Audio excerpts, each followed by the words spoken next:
My name is Natalie Basono, and I will be presenting to you today about sanitation and menstrual care in Brazil and Papua New Guinea.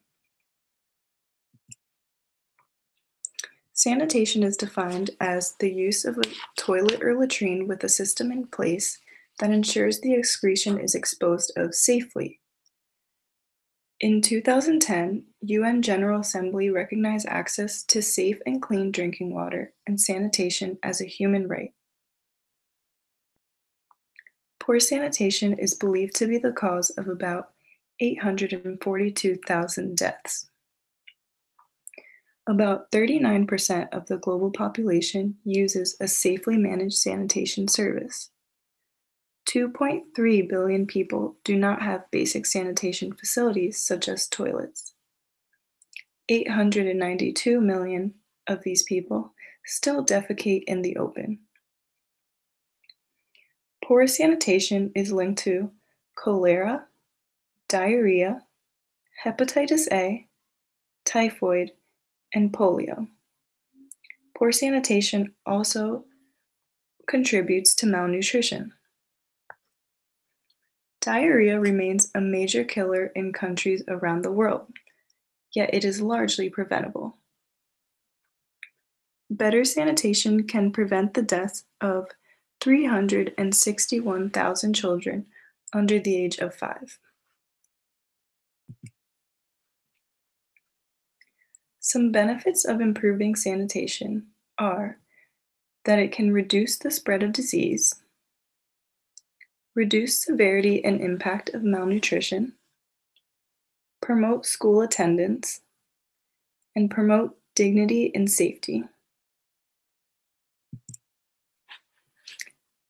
There are deep inequalities among Brazil's geographical regions. In urban areas, there is better and safer sanitation when compared to rural areas. About 5 million people are without access to safe water in Brazil.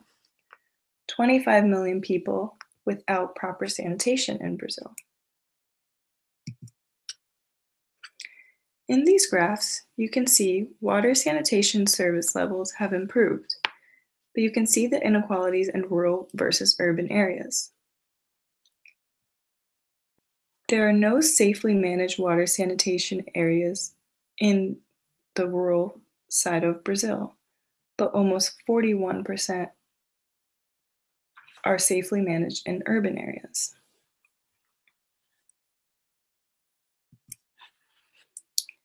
In this picture, you can see that the north has less piped water than the south. The south is more urbanized, which explains why there is better access to safe drinking water. Sao Paulo is the only region in blue. It is one of the wealthiest and most populous states in Brazil, and it is very urbanized. The smaller blue section that you see is Brasilia, which is Brazil's capital.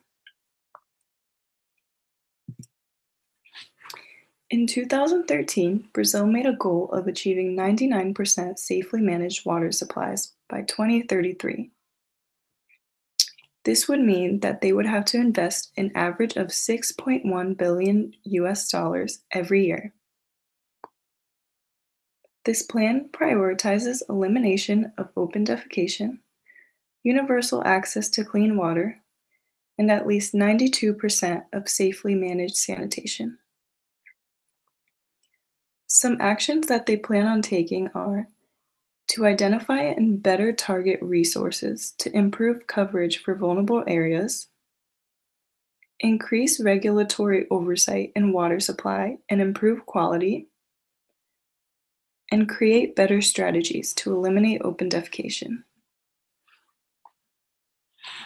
Some critical issues they still need to overcome are heavy reliance on public financing, insufficient social participation and commitment, and weak sector governance and integrity in many states.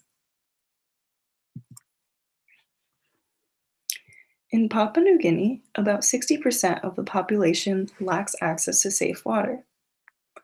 About 81% has no access to improved sanitation.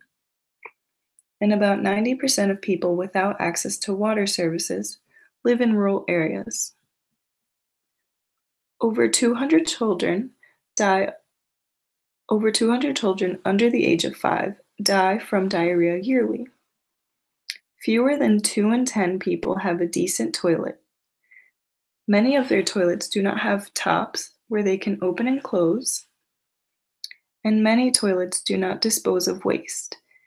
They just have holes in the dirt, and there is no way to dispose of the waste. About 4.8 million do not have access to clean water. Rendella lives in Biala, where there is no water supply system. Every morning, she carries 2 plastic containers full of water to her home. They use this water for bathing and drinking before school. Women and girls are usually the ones in charge of collecting water. Some students are let out early from school to help their families carry water. This is especially common in dry season, where the teachers will let the students out at around 12 p.m. to help their families carry water or find water supplies. If it is dry season, it is common for students to skip school multiple days to help their parents find water supplies.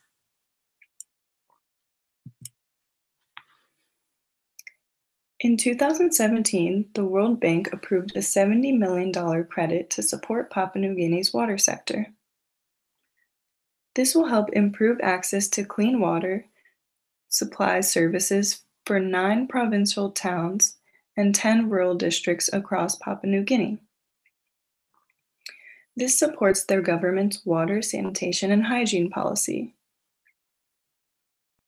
To oversee policy implementation, regulation, training, and monitoring at national level. The provincial towns, districts, and local governments will receive support to plan and manage water supply services. They will also assist state-owned water institutions to expand and improve services.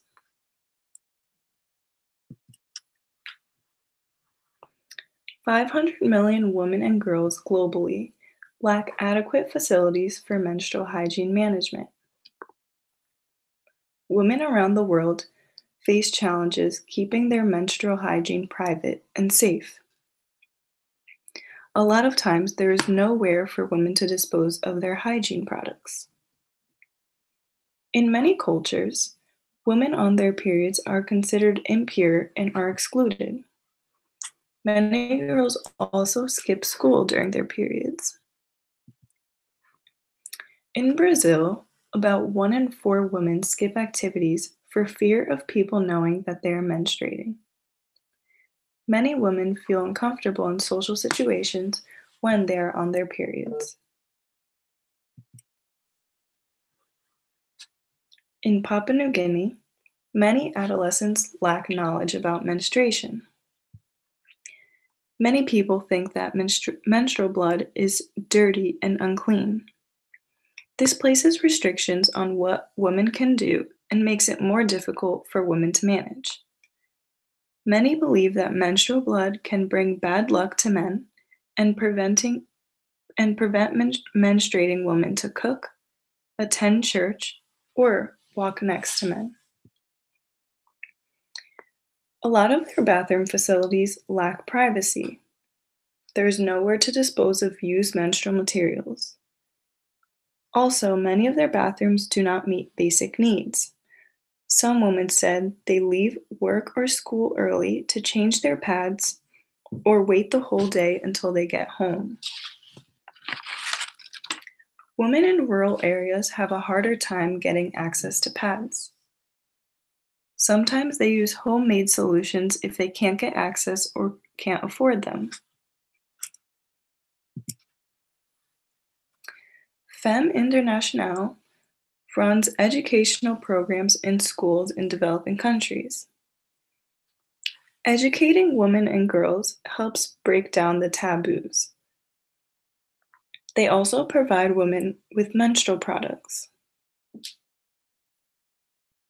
Days for Girls is similar to Femme Internationale, where they educate and provide menstrual products. They have reached over 1 million women in over 110 countries.